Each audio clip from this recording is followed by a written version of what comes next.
Hello, everybody. Welcome to the Abbots address for Friday, May 8th. So recently, I was working with a student, and the question came up: how do you keep your practice fresh? How do you keep things fresh?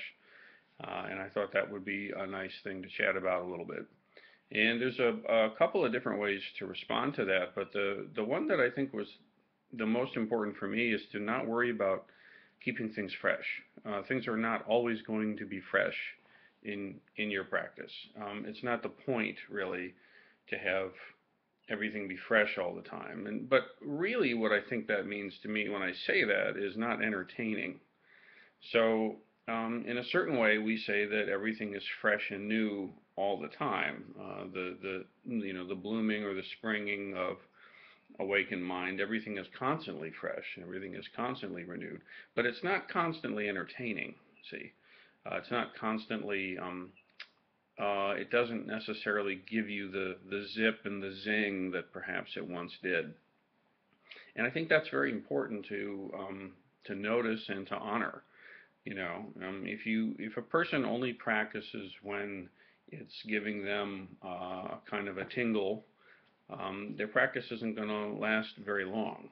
Okay, it's not about that. It's about something much deeper than that. And sometimes it is very tingly. Sometimes it's beautiful, and that's not a problem. But it's not a matter of keeping it like that. Okay, so that's where the idea, the experience rather, of vow comes in.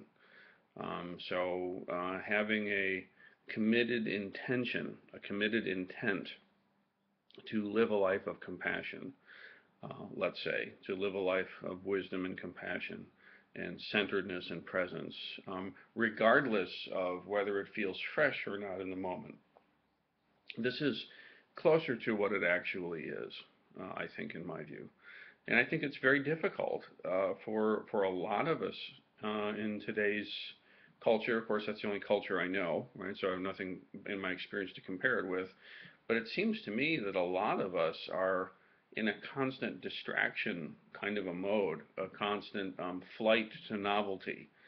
Witness the Insta this and the YouTube that and the scrolling through all the different stuff that we do, especially the younger generation.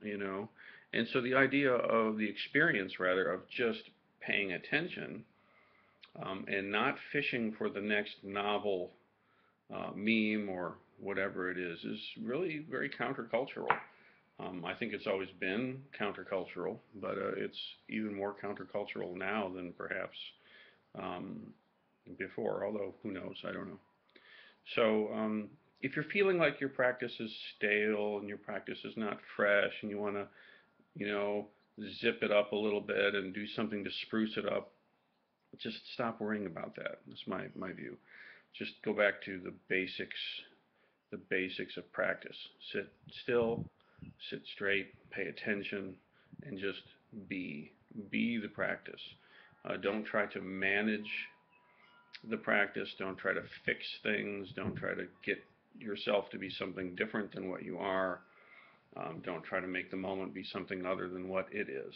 Simply be it.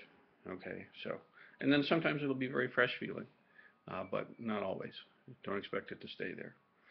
So that's what I think that's what I have to say for now on that subject.